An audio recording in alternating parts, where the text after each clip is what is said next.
ఊహించుకోండి, రాత్రింభవళ్లు చదివి దేశంలోనే అత్యంత కష్టమైన నీట్ పరీక్షలో మంచి ర్యాంక్ సంపాదించారు. డాక్టర్ కావాలనే మీ కల నెరవేరబోతోంది. కాని అడ్మిషన్ రోజున మీ మాటలో కొంచెం తేడా ఉందని, ఒక సర్టిఫికెట్లోని నంబర్ ప్రకారం మీరు అనర్హులని చెప్పి మిమ్మల్ని వెనక్కి పంపేస్తే ఎలా ఉంటుంది? ఇది ఓంకార్ రామచంద్ర గోండ్ కథ. ఒకే ఒక్క నంబర్, ఒకే ఒక్క నియమం అతని కలను ఎలా అడ్డుకుందో, ఆ అడ్డంకిని సుప్రీంకోర్టు ఎలా తొలగించిందో ఈరోజు లోతుగా చర్చిద్దాం.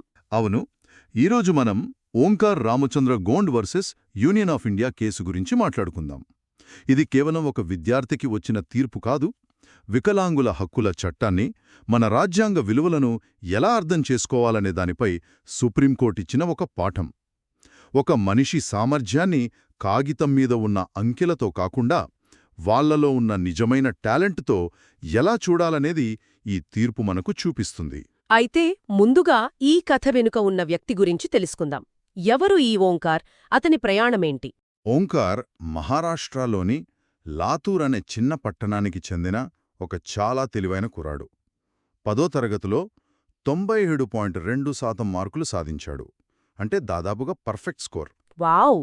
చిన్నప్పటినుంచి డాక్టర్ అవ్వాలనేది అతని కల. దానికోసమే ఎంతో కష్టపడ్డాడు. అంటే చదువులో చాలా చురుకైన విద్యార్థి. మరి సమస్య ఎక్కడుంది? అతనుకున్న ఆరోగ్యపరమైన సవాలేంటి? ఓంకార్కి పుట్టుకతో చీలిక అంగిలి అంటే క్లెఫ్ట్ ప్యాలెట్ అనే సమస్య ఉంది. దీనివల్ల అతనికి మాట్లాడటంలో కొంచెం ఇబ్బందుంటుంది. మెడికల్ టర్మ్స్లో దీన్ని హైపర్ నాసాలిటీ విత్ మిసార్టిక్యులేషన్ అంటారు. ఒక్క నిమిషం, ఆ పదం కొంచెం కష్టంగా ఉంది. అంటే సాధారణ శ్రోతలకు అర్థమయ్యేలా చెప్పాలంటే? సింపుల్గా చెప్పాలంటే, మనం మాట్లాడేటప్పుడు గాలి ఎక్కువగా నోటి నుంచి వస్తుంది కదా. ఓంకార్ విషయంలో పుట్టుకతో ఉన్న చిన్న సమస్య వల్ల గాలిలో కొంత భాగం ముక్కులోకి కూడా వెళ్తుంది. ఓకే, దీనివల్ల మాట కొంచెం ముక్కుతో మాట్లాడినట్టు అంటే నాసికంగా వస్తుంది. అంతే తప్ప అతని ఆలోచనల్లో తెలివితేటల్లో ఎలాంటి లోపం లేదు.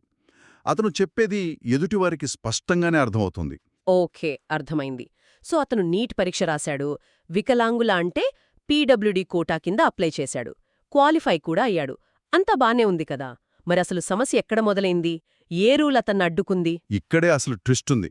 అతను పీడబ్ల్యూడీ కోటా కింద అడ్మిషన్ తీసుకోవాలంటే తప్పనిసరిగా వైకల్య నిర్ధారణ సర్టిఫికెట్ కావాలి.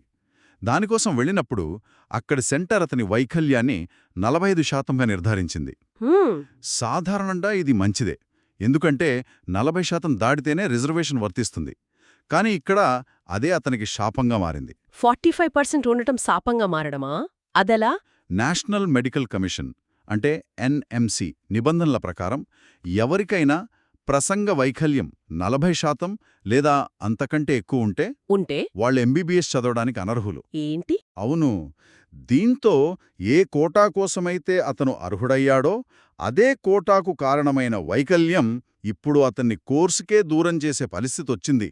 ఒక్క నిమిషం, ఇది చాలా విచిత్రంగా ఉంది. అంటే వికలాంగుల కోటా కింద సీటు రావాలంటే కనీసం 40% వైకల్యం ఉండాలి, కానీ ప్రసంగ వైకల్యం 40% దాటితే అసలు కోర్సుకే పనికిరారంటారా? ఇది ఎవరో సరిగ్గా ఆలోచించకుండా రాసినట్టుంది. సరిగ్గా అదే పాయింట్ను సుప్రీంకోర్టు కూడా పట్టుకుంది. కాని దానికి ముందు ఎన్ఎంసి వాదన కూడా వినాలి. సరే, వాళ్ళేం చెప్తున్నారు? వాళ్ళేమంటారంటే వైద్య వృత్తి చాలా సున్నితమైనది. డాక్టర్ మాటలు రోగికి స్పష్టంగా అర్థం కాకపోతే ప్రాణాలకే ప్రమాదం. నిజమే. అందుకే రోగి భద్రత కోసం ఈ కఠినమైన నియమం పెట్టామని వాదించారు. వాదన కూడా కొంచెం హప్తీగానే అనిపిస్తుంది కదా. మరి దీనికి ఓంకార్ తరపున సమాధానమేంటి? వాళ్ళు ఏ చట్టాన్ని ఆధారంగా చేసుకుని పోరాడారు? ఓంకార్ తరపు న్యాయవాదులు వికలాంగుల హక్కుల చట్టం 2016 అంటే ఆర్పీడబ్ల్యూడీ యాక్ట్ను ముందుకు తెచ్చారు. ఈ చట్టంలో సమ్మిళిత విద్య అంటే ఇంక్లూజివ్ ఎడ్యుకేషన్, సహేతుకమైన వసతి అంటే రీజనబుల్ అకమడేషన్, ఈ రెండు చాలా ముఖ్యమైన సూత్రాలున్నాయి. ఓకే. వాళ్ళేమన్నారంటే కేవలం సర్టిఫికేట్పై 45% అని రాసి ఉన్నంత మాత్రాన ఆ వ్యక్తి చదవలేడని, కమ్యూనికేట్ చేయలేడని ఎలా అనేస్తారు? ఇది రాజ్యాంగమిచ్చిన సమానత్వ హక్కుకు అంటే ఆర్టికల్ 14కు వ్యతిరేకమని బలంగా వాదించారు. ఈ సహేతుకమైన వసతి అనే మాట వినడానికి బాగుంది, కాని ఆచరణలో దాని అర్థమేంటి? దీన్ని ఒక చిన్న ఉదాహరణతో వివరిస్తాను. ఒక ఆఫీస్ బిల్డింగ్లోకి వెళ్లడానికి కేవలం మెట్లు మాత్రమే ఉన్నాయనుకుందాం. సరే. వీల్చైర్లో ఉన్న ఒక ఉద్యోగి లోపలికి రాలేడు. ఇప్పుడు ఆ ఉద్యోగిని నడవమని చెప్పడం పరిష్కారం కాదు. కాదు గదా? ఆ బిల్డింగ్కి ఒక ర్యాంప్ కట్టడం సహేతుకమైన వసతి. అంటే వ్యక్తిని వ్యవస్థ కోసం మార్చమని అడగకుండా వ్యక్తి కోసం వ్యవస్థలో చిన్న మార్పులు చేయడం. ఓ. ఈ కేసులో కూడా కోర్టు అదే అడుగుతోంది. ఓంకార్ కోసం మనమేమైనా ర్యాంప్ కట్టగలమా అని ఆలోచించండి, అంతేగాని అతన్ని గేటు బయట ఆపేకండి అని. వావ్! ఇది చాలా శక్తివంతమైన ఆలోచన. అంటే సమస్య వ్యక్తిలో లేదు, అతన్ని అడ్డుకుంటున్న వ్యవస్థలో ఉంది అని. ఇది కేవలం వైకల్యం గురించే కాదు, సమాజం ఎవరినైనా వేరు అని చూసే ప్రతి సందర్భానికి వర్తిస్తుంది కదా? ఖచ్చితంగా. సుప్రీంకోర్టు సరిగ్గా ఇదే చెప్పింది. ఒకప్పుడు మనం వైకల్యాన్ని మెడికల్ మోడల్ దృష్టితో చూసేవాళ్లం.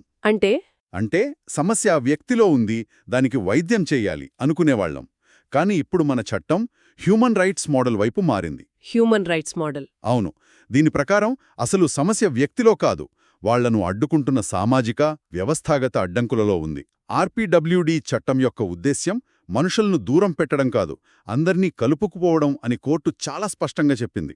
మరి కోర్టు ఈ కేసులో కేవలం సూత్రాలు చెప్పి వదిలేసిందా, లేక ఓంకార్ సామర్థ్యాన్ని తెలుసుకోవడానికి ఏమైనా ప్రయత్నించిందా? ఇక్కడే కోర్టు ఒక అద్భుతమైన అడుగు వేసింది. వాళ్లు వికాస్ కుమార్ వర్సెస్ యూపీఎస్సీ లాంటి పాత కేసులను గుర్తుచేసుకుని ఓంకార్ను ఢిల్లీలోని ప్రతిష్టాత్మక మౌలానా ఆజాద్ మెడికల్ కాలేజీకి పంపారు. ఢిల్లీకి పంపారా? అవును. అక్కడి నిపుణులైన డాక్టర్ల బృందాన్ని ఒక ప్రశ్న అడిగారు.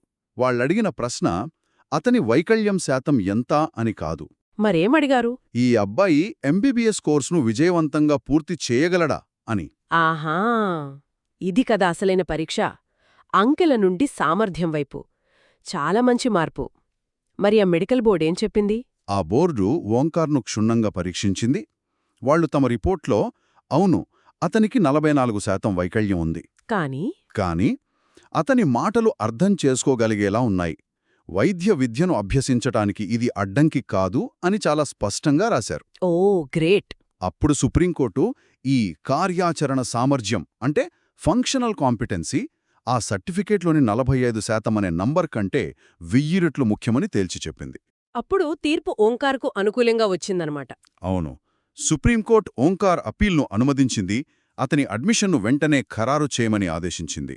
కేవలం ఒక వైకల్యం శాతం ఆధారంగా ఒక విద్యార్థి భవిష్యత్తును నాశనం చేయలేరని ఒక చరిత్రాత్మక తీర్పు ఇచ్చింది. ఇది కేవలం ఓంకార్ విజయం మాత్రమే కాదు కదా, భవిష్యత్తులో ఇలాంటివి జరగకుండా కోర్టు ఏమైనా ఆదేశాలిచ్చిందా? ఇచ్చింది. అది ఇంకా ముఖ్యమైన విషయం. ఏంటది? ఇకపై ఏ వైకల్య నిర్ధారణ బోర్డైనా కేవలం ఒక నెంబరిచ్చి రిజెక్టెడ్ అని రాయకూడదు.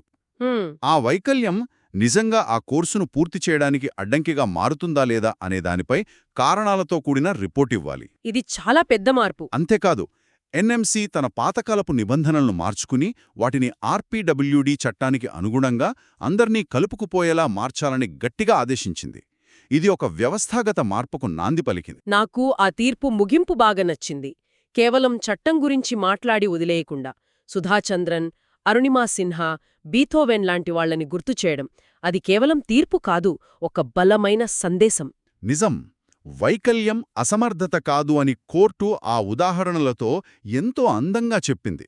ఒక కాలు లేకపోయినా సుధాచంద్రన్ ప్రపంచ ప్రఖ్యాత నర్తకి అయ్యారు. అవును. ఒక కాలు కోల్పోయిన అరుణిమా సిన్హా ఎవరెస్ట్ ఎక్కారు. చెవిటివాడైన బీథోవెన్ అద్భుతమైన సంగీతాన్ని సృష్టించారు. వాళ్లను అడ్డుకోలేనిది ఓంకార్ను ఎలా అడ్డుకుంటుంది అని కోర్టు పరోక్షంగా ప్రశ్నించింది. ఈ తీర్పు ఓంకార్ గోండ్కు మాత్రమే కాదు, ఇలాంటి అసంబద్ధమైన అడ్డంకులను ఎదుర్కొంటున్న వేలాది మంది విద్యార్థులకు ఇదొక పెద్ద ఆశాకిరణం. ఒక వ్యక్తి టాలెంటును రూల్స్ అనే పెట్టెలో బంధించకూడదని ఇది స్పష్టం చేస్తోంది. ఖచ్చితంగా. ఇక న్యాయ నిపుణులకు ఈ తీర్పు కొన్ని కీలక సూత్రాలను మళ్లీ గుర్తుచేస్తోంది. ఏంటవి? మొదటిది, ప్రజల మేలు కోసం చేసిన చట్టాలను, అంటే బెనిఫిషియల్ లెజిస్లేషన్స్, వాటి ఉద్దేశానికి అనుగుణంగా అర్థం చేసుకోవాలి, అక్షరాలా కాదు. ఓకే. రెండవది, రాజ్యాంగమిచ్చే సమానత్వం ప్రభుత్వ నియమాలకు కూడా వర్తిస్తుంది. మూడవది, అత్యంత ముఖ్యమైనది, ఒక వ్యక్తికి సహాయం చేయలేకపోతే ఆ భారం సంస్థదే. మేము ఎందుకు సహాయం చేయలేమో అని సంస్థలే నిరూపించుకోవాలి, అంతేగాని ఆ వ్యక్తిని నిందించకూడదు. ఓంకార్ ఇప్పుడు తన కలను నిజం చేసుకుని డాక్టర్ అవుతాడు. బహుశా అతను ఎదుర్కొన్న ఈ సవాలు, జీవితానుభవం అతన్ని మరింత సానుభూతిపరుడైన గొప్ప వైద్యుడిని చేస్తాయేమో. ఈ తీర్పు మనందరికీ ఒకటే గుర్తుచేస్తోంది: చట్టాలు అడ్డంకులు సృష్టించడానికి కాదు, ఉన్న అడ్డంకులను తొలగించడానికి. నిజమే. ఈ చర్చ ముగింపులో ఒక ప్రశ్న మిగిలి ఉంది.